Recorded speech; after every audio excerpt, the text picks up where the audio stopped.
Gusto nyo bang makilala ang inyong business, kumita, sumikat at maging patok online or TV? Get more customers and grow your business. Advertise now. From the studios of Little News Philippines, Errol Dakame of Kamao Asero.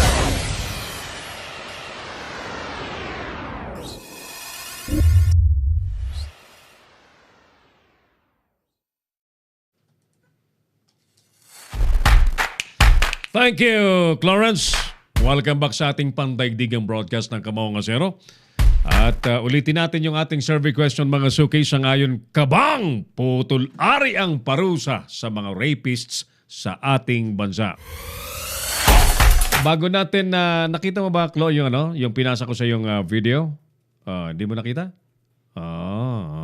Ipi-play sana natin dito. Kaya pa? Kaya pa ihabol? Hindi na? Okay, sige.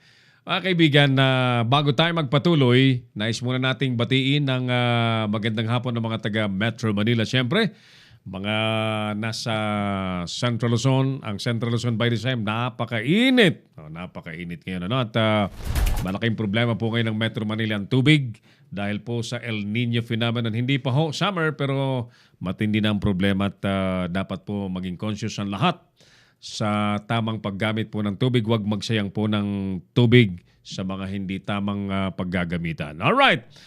Isa pang report muna bago natin ipakilala ang ating special na bisita. Halagang 400,000 daw na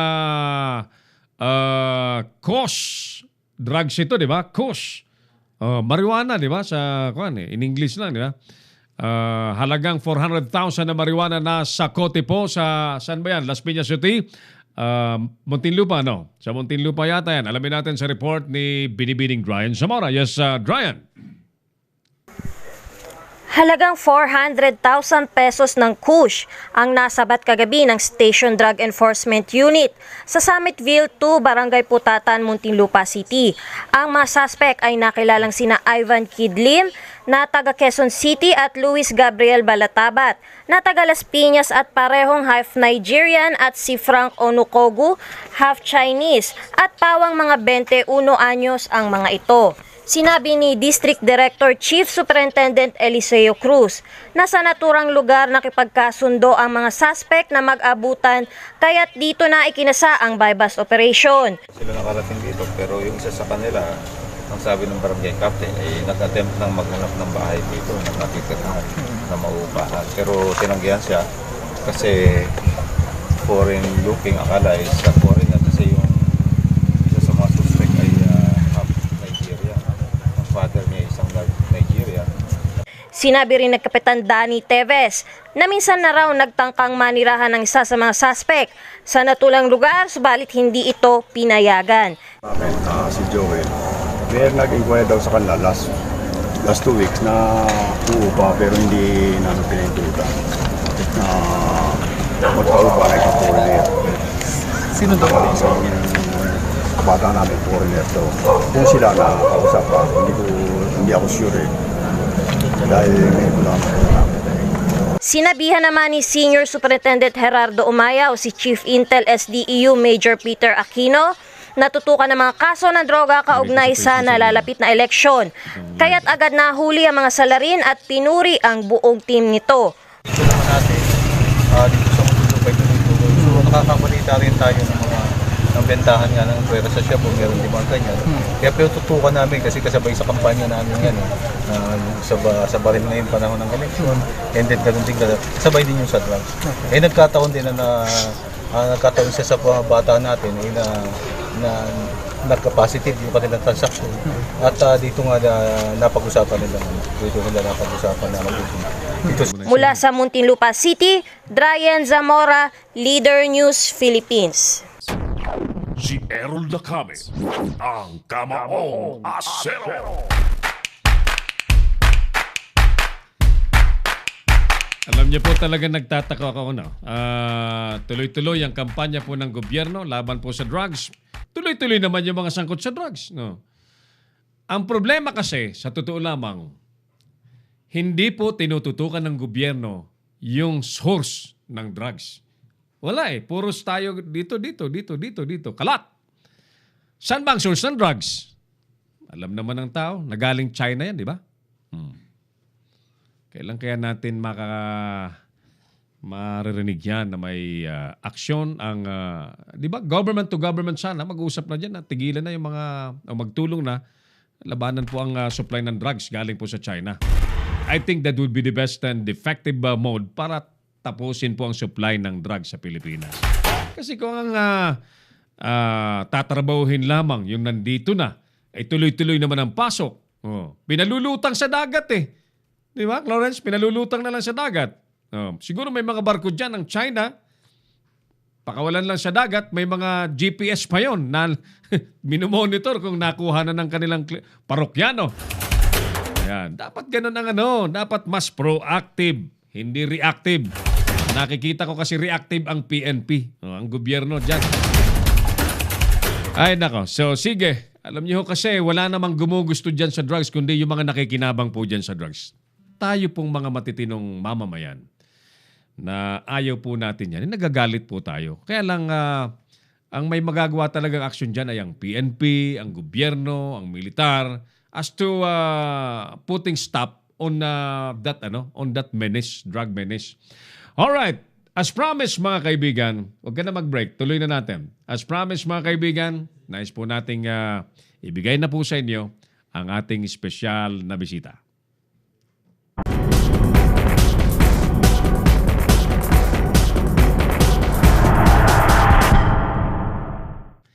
Mga kaibigan, bilang suporta po natin sa COMELEC, bagamat ang local campaign po ay magsisimula pa sa March 29, sa dami po kasi ng mga nais po nating mabigyan ng pagkakataong makapaghayag ng kanilang mga plano, ng kanilang mga ialok sa taong bayan. And of course, ang kanilang mga posisyon sa mga issue sa lipunan. So, sisimulan po natin today ang imbitasyon sa mga tumatakbo yan. Pero hindi lang kami magsasabing vote for us. Mga taga-COMELEC, ito'y bahagi ng inyong request na kami pong mga nasa media ay tulungan kayo for the information drive. So this afternoon, ladies and gentlemen, we have the founder of a very, very nice school in Baguio City. A school that trains people na magkaroon ng mga skills, kaalaman at later on magamit po sa hanap buhay sa trabaho na makapagpapaiba ng takbo ng kanilang buhay at ng kanilang pamilya. And I'm referring to an educator, an architect by profession, isang masipag na arkitekto, nakapag-abroad na, nakarating na kung saan-saan, marami na pong natulungan. Kaya lang mas gusto niya pong makatulong pa sa mas marami. This afternoon, ladies and gentlemen, allow me to give you Sugano. Sir, magandang hapon po. Welcome sa Leader News Philippines. Sa iyo, partner, Errol Dacami. It's our pleasure to have you, architect, sa ating studio. All right. Mga issue muna tayo, no? Ikaw, nang marinig mo yung ang mga Pilipinong manggagawa, you are a part of the working class, no? Yes. Before you own a school, no? Trabaho ka rin sa abroad, no? Nang marinig mo yung ganong mga statement, how do you feel about that? Bago ko sagutin yan na partner, no? Please allow me to call you partner, Errol. Sure. Nais kong batiin ang aking mga kasama, ang aking ka-team, si Councilor Leandro Yangot, Mike Lawana, at yung mga kasama ko, kaibigan din, sina Bernard Ilyamil, Gitua Carpio, Aki Reyes, Nick Nyalya, Marvin Yang Ed, Cesar Malikdan at Mario De Los Reyes. So, nasaan sila ngayon? Yan, nandito sila sa Baguio City. Sila po yung mga masisipag na mga kasama natin sa public service. Very good. So, yeah. Very good. Yeah. Mayor Yangot. Parang bagay naman pakinggan. Yeah, bagay na bagay po. Yeah. Konsihal Sugano. Yeah. Bagay, di ba? Bagay. Yeah, bagay na bagay. Yan. Before we go to other issues, sir. Sige nga, sir, nung marinig mo yung statement na ang mga manggagawang Pilipino raw ay mga tamad kumpara daw sa mga Chinese? Alam mo, partner, no? Kanina, nung naglalakad ako sa Burnham, ay meron akong nakita na sila naglilimos. Sila ay parang magkapatid. Kung saan sila galing. Sila ay galing daw ng Zamboanga. Kaya sabi ko, ba't nandito kami para maglimos? Ha? Ba? Kayo'y nagpunta rito, mamasahe ng mahal, napakamahal, tapos mamalimos? Opo, sabi nila. Ngayon, sabi ko sana, gusto ba ninyo na instead na maglimos, magtrabaho na lang? Alam mo po, nakakalungkot yung kanilang sagot. Sabi, hindi. Kasi hindi na kami tinuruan ng aming magulang na magtrabaho. Itinuro sa amin ang maglimos. Inufiran ko silang dalawa, na magtrabaho dito sa ating training center. Na sabi ko, kung gusto niyo, bigyan ko kayo ng minimum. Yan. Despite ng kanilang educational attainment o kaya sabi, inufiran ko sila ng trabaho, pero ayaw. Sabi, tabant kasi kami. Inaamin nila. Inaamin nila na sila'y tamad. No? Kaya sabi ko, ito na yata ang walang solusyon, itong katamaran na to. Kasi alam mo, partner, Errol, ang hinahanap natin ay yung mga interesado talaga na mag-aral. Na sabihin natin na despite of kanilang educational attainment, ay meron tayong pwedeng solusyon sa kanila para gumanda ang kanilang kalagayan sa buhay. At nakikita ko rin na katulad din dito sa Baguio, napakaraming mga 4Ps. Itong mga membro dito sa Pantawid Pamilyang Pilipino Program. At napapansin ko na sila ay very comfortable. Pero maaring meron din silang kadahilanan bakit sila comfortable. Kaya yung iba, tinatanong ko kung anong dahilan hanggang minsan nung ako'y dumadalaw dun sa city jail. Kasi nga dito sa Baguio, may umaabot ng 500 prisoners. Ngayon, nagkakaroon kami ng, alam mo, yung mga tinatawag na ministry, jail ministry. Kami nagko-concert dyan at binibigyan namin ng counseling itong mga prisoners. Until such time na meron akong nakausap o tinanong na isang prisoner na tinanong ko siya, sabi ko, bakit ka narito? Tapos sabi niya, alam mo, sir, 3 beses na akong bumalik dito. Ngayon, tinanong ko siya, bakit? Sabi niya, kasi walang tumatanggap sa akin. Wala akong natapos. Walang nag-sponsor sa akin. Nagbukas sa akin ng scholarship opportunities. Kaya, gusto ko magtrabaho, walang tumanggap sa akin. So, wala akong na paraan kasi magugutom na ako, magugutom ang aking pamilya. Kaya magnakaw na lang. Mang-hold up. Kaya doon siya, kininto niya ang kanyang buhay at habang kinikinto niya, siya ay umiiyak. Kaya doon ako nalungkot dahil ito ba yung mga kahinatnan ng mga walang oportunidad sa scholarship. Dahil ba sila ay mababa ang kanilang general average, let's say general average sa kanilang educational performance, sa academic. At walang nagbubukas ng oportunidad sa kanila.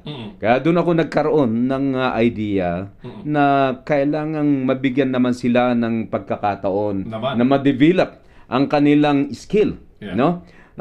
Yung mga, kasi ako nagtrabaho rin ako sa ibang bansa at yung mga Pilipino actually doon, katulad sa Saudi, sa Hong Kong at sa Canada, ay sabi nila, mahina ka pag isa lang ang trabaho mo.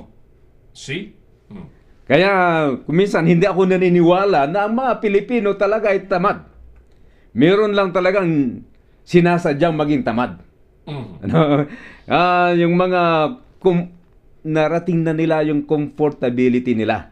Kasi doon sa example lang dito sa Hong Kong, maliban sa kanilang trabaho bilang domestic helper, paglabas nila marami pa silang mga part-time. At maging din sa Canada, maliban doon sila isang trabaho, halimbawa caregiver, paglabas nila meron silang cleaning, na after that, meron pa silang fast food. Kaya sila ay masisipag, ano?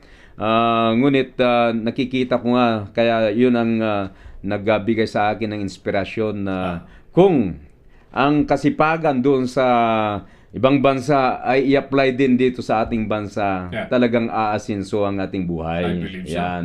So nakita ko yung ibang nagkaroon ako ng idea kung paano natin mabigyan ng solusyon para gaganda ang pamumuhay, gaganda ang maging mabawasan ang crime rates dito sa ating mga barangay. Ito yung ang solusyon para sa akin ay mabigyan sila ng skill development. Yung kaalaman o pagsasanay. Kaya nagbigay ako ng maraming mga scholarship, no? Scholarship grant o scholarship opportunities para sa mga, ito yung good news Kasi alam mo, partner, nagtataka yung mga ibang mga sponsoring agencies o kaya mga politician, bakit ibang-iba ang iyong ino-sponsoran? Kasi yung karamihan ng kanilang ini-sponsoran ay yung mga matataas ang grado, mga 90% and above. Mga valedictorian, salutatorian, ano? Pero sa akin, ang aking ini-sponsoran ay yung mga 78% and below. Yung tinatawag na sa school o kay liabilities, no? Mahina pagdating sa linking verb sa pandiwa, pantangi, pambalana. Ano? Sa mathematics. Kaya sabi ko, na sa mga pinupuntahan ko ng mga gathering, nandito ba yung mga bata o mga kabataan na bumabagsak sa klase? Mga 78% and below ang inyong general average. May mga nagtataas ng kamay. Kayo ang aking hinahanap. Kayo ang gagawin kong scholar ko. Kaya sila nagtataka, ano? Bakit kakaiba itong mga scholarship opportunities na naibibigay sa mga taong ito? Samantalang sila naman ay mahihina sa academic. Pero alam mo, partner, doon ko kasi nalaman na there's no such a dumb person. Wala talagang sabihin natin na bobo. Wala. Kasi nung doon sa Canada, nung nandun kami, I stayed there for 6 years. Doon nag-aral yung aking mga anak. At nung yung parent-teacher conference, ay tinanong ko yung teacher. Sabi ko, what are the weaknesses of my child, of my daughter? Tapos tinignan niya ako, tapos sabi niya, there's no such weaknesses. But there are things to be developed. Yeah, there are things to be developed. Ayan. Dito, pwedeng diretsahan ng teacher na bubo yung anak mo sa math, sa English. Very intimidating. Kaya doon ko nakita na, wala talagang bubo. Kasi iba-iba yung sa atin, kung yung interest, yung passion, maaaring yung iba, magaling sila sa academic, pero mahina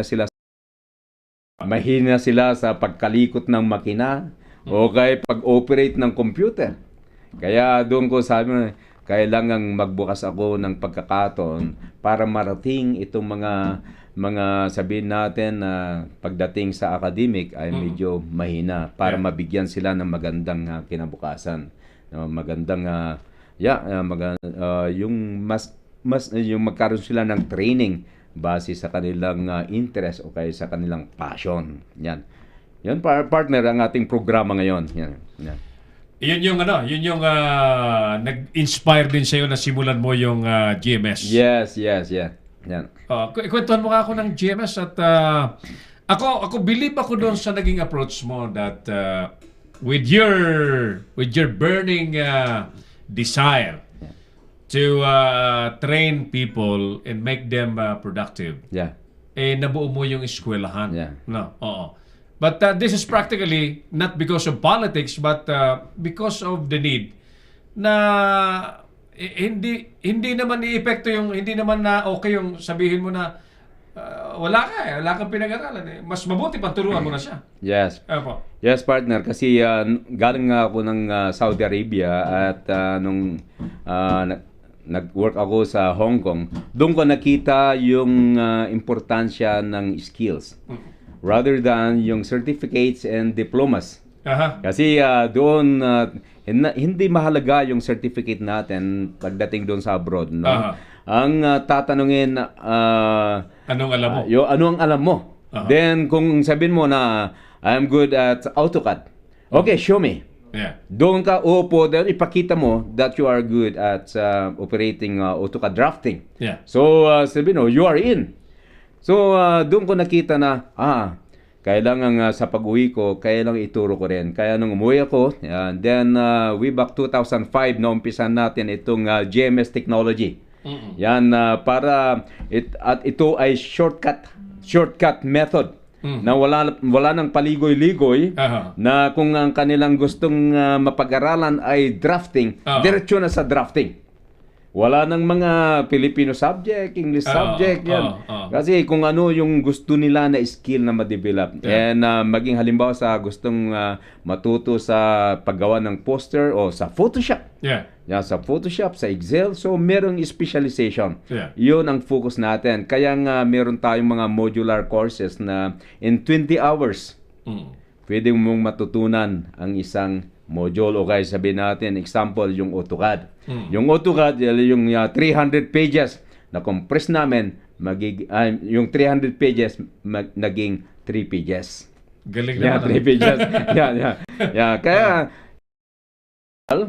yan, kasi halimbawa doon sa AutoCAD, no? Maraming mga icons, maraming mga function keys, no? Na umabot 1,000.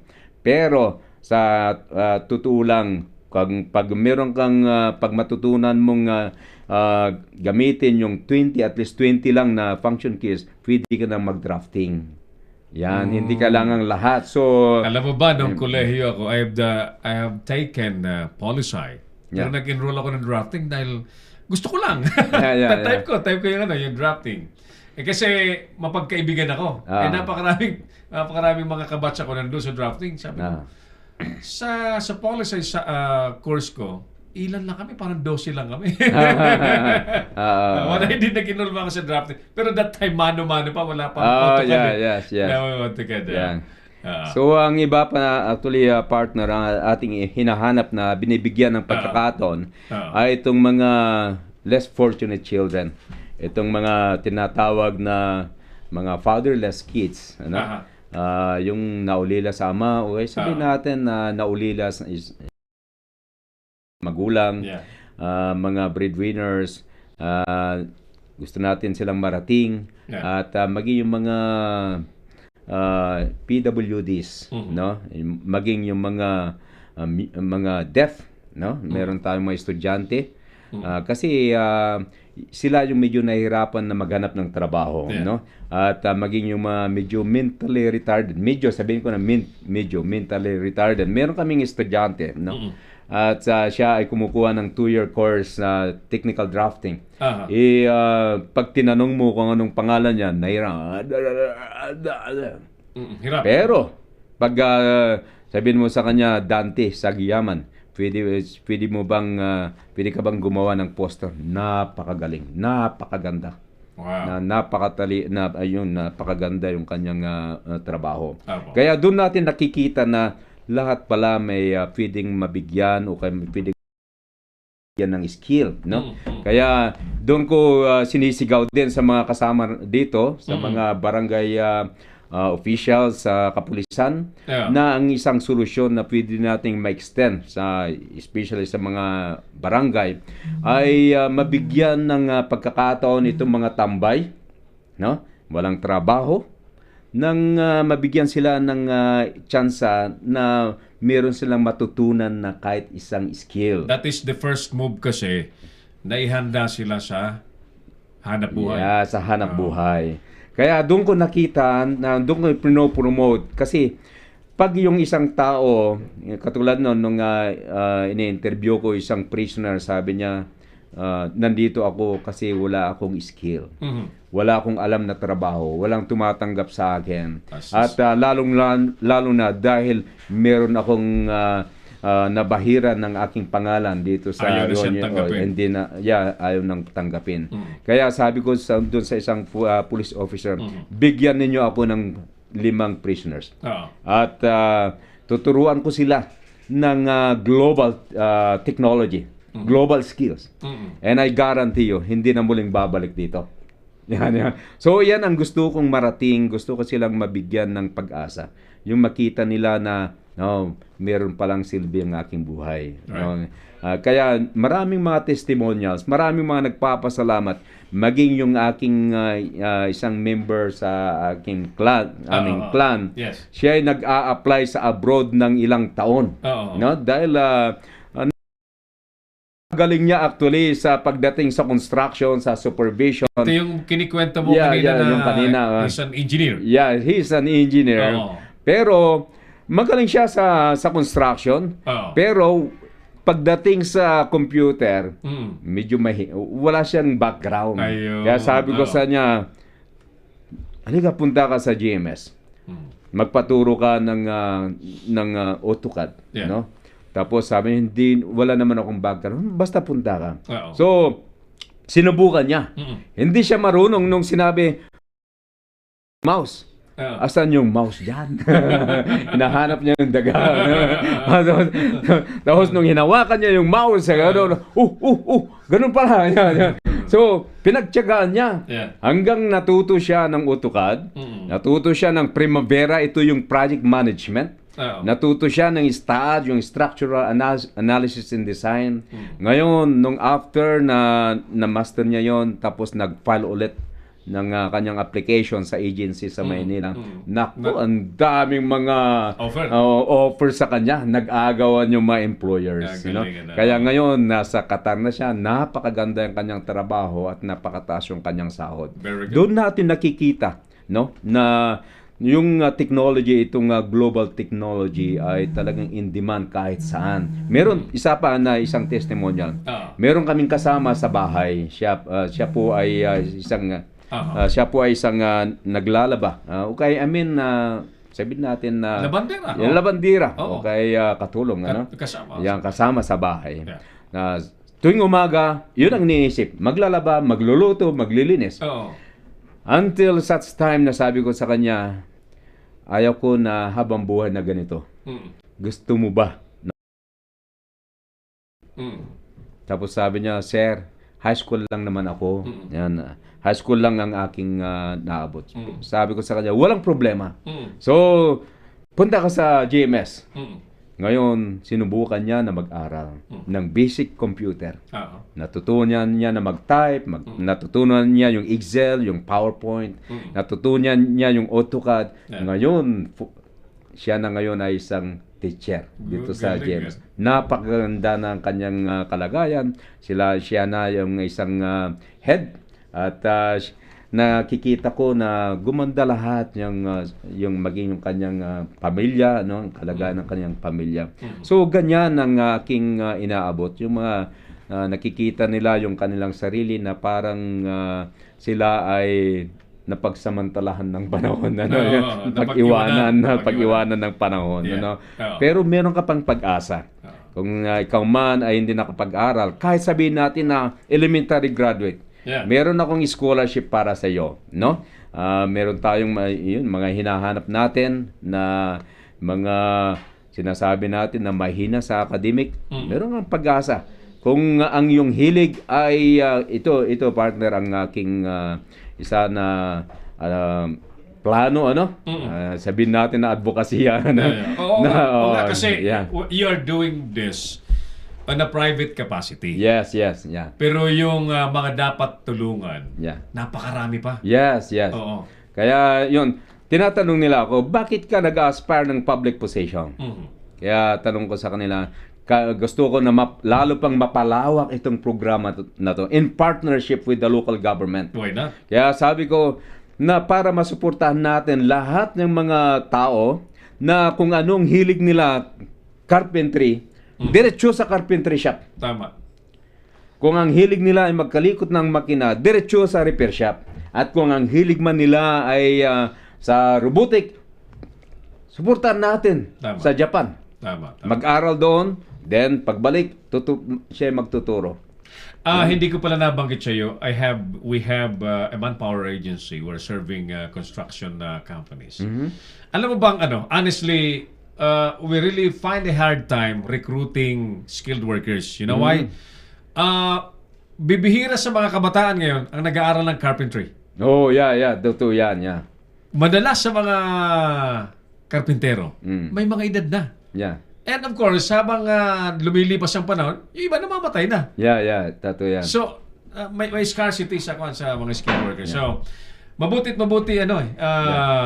dapat talaga may pakilala sa mga kabataan nyo. Yes. Yung mga ganung skills na kailangan ngayon, lalo't ang gobyerno ay may mga build projects. Yes. Mga construction workers ay kailangan. Yan, partner, ang nakakalungkot kasi pagtanungin mo yung bata, mga elementary grades, no? Pagtanungin mo, anong gusto mo paglaki mo? Yeah. Gusto ko maging engineer, architect, doctor, nurse. Yeah. Wala pang nagsasabi na gusto ko maging karpintero. Wala. Wala. Kayo doktor, pero nagiging conductor. Pero nakikita natin, alam mo partner, doon sa ibang bansa, napakalaki, napakataas yung sahod ng mga karpintero. Skilled workers. Mga skilled workers. Yeah. Especially sa Japan, sa Korea, sa Canada. Sila yung mga matataas yung sahod. Yeah. Kumpara doon sa nagtatrabaho sa bangko. Kaya, yun ang medyo kaibahan sa atin. Yes, sa lipunan natin, mas sinisweldohan ng malalaki yung mga white-collar jobs. Yes. Kaya naman siguro yung mga kabataan natin, they never aspire to be only like that. Yes. Siguro kailangan ibahin na. Yeah. Kaya nga, doon ko na, kasi katulad niyan, pag may mga construction yan, totoo yung sabi mo na pag maghanap tayo ng mga skilled construction workers, ay madalang na. May nag-apply, may edad na. Yes. Parang medyo nawawala na yung mga itong generation na to. Ang problema pati namin, mas preferred yung mga bata-bata pa. Well, because of productivity concerns, Mas mabilis siyempre kumilos yung mga bata. Yeah. Pero, how do we do that? Ito yung available. Yeah. Kaya kailangan mabigyan pala ng highlight itong problema na to. Yeah. Bakit? Kasi actually dito sa Pilipinas, ang daming mga graduates ng 4-year course, 5-year course, pero hanggang diploma lang. Hanggang display lang yung kanilang diploma, ang kanilang certificate. Kasi katulad nun, doon sa Middle East o kaya doon sa abroad, napakaraming graduates, 4-year course o kaya mga professionals, ng kanilang trabaho doon ay domestic helper. Nakakalungkot, kailangan pa bang mag-graduate ka ng nursing para ma-qualify ka sa domestic helper position? Di ba? There is there's sana na solusyonan na po ng gobyerno yung tinatawag pong job mismatch. Yes. Kasi for a while naging problema 'yon, Kaya nagtataka yung ibang nasa gobyerno, teka, marami kaming alam na trabaho, wala nag-apply. Yes. Dati may problema pa lang ganun. Job mismatch. So sana natugunan na 'yon. Otherwise, kailangan magtugma yung mga programa. Yes. Apo. Alam mo ba, partner, yun ang nakikita ko na solusyon doon para mabawasan. Hindi naman 100% na mawala yung crime rates natin, Pero isa na kadahilanan ay dahil wala silang skills. Tama po. So, bigyan natin sila ng skills. At pag once na na-offeran itong lahat ng mga standby, kaya nga yun ang aking adhikain dito sa Baguio, na ma-offeran lahat ng mga gustong matuto ng anumang skill dyan. Regardless of ang kanilang educational attainment, educational level, ang kanilang estado sa buhay. Bigyan ng pagkakataon. Yeah. Ngayon, pag nabigyan sila maglagay ng notice doon na bawal ang tamad dahil ikaw ay pabigat. Tama, diba? Pwede. Pero sa ngayon, pero sa ngayon hindi pa pwede kasi marami pang dapat gawin. Marami pang dapat gawin. Tama po yan. Alright. Architect, Konsihal, marami pa tayong pag-uusapan, Balikan kita saglit, Balikan ko lamang po yung ating survey question, mga suki. Sa hapon po ito, habang kausap po natin ang ating special na bisita, Architect Gail Sugano, ang founder, director po ng GMS Technology, isang technology school, isang review center, tutorial and assessment center na nasa Session Road sa Baguio City po. Pinag-usapan po natin din, of course, yung solving the unemployment rate by providing skills so that they will be ready for whatever opportunity ahead. So, balikan ko yan si Architect. Maya-maya po ka ng konti. Samantala, balikan natin din yung ating survey question. Sang-ayon ba kayo na putol-ari ang parusa sa mga rapists sa ating bansa? Bigyan natin itong ilang pang mga kababayan natin na sumagot sa ating katanungan on cam. Hi, Sir Ron Soriano. Good afternoon. Your question is kung sang-ayon ba tayo sa putol-ari ang parusa sa mga rapists? Yes, 101%. Pero sa akin kulang yun kasi paano kung namatay yung ni-rape? Tapos nabuntis ang iba. So, hindi sapat ang putol-ari lang dahil buhay pa siya. So, dapat yan is death penalty. Thank you! Dapat putulan na ng ari ang mga yan. Para mabawasan na ng mga rapists din sa atin. Mga yan, mga gago talaga mga yan.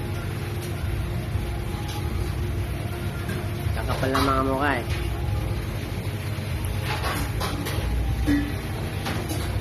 Pabor na pabor ako dyan, dapat putulan ng ari ang mga yan. Sa akin nga lang, baka pati ulo yung mga yan. Putulin ko eh.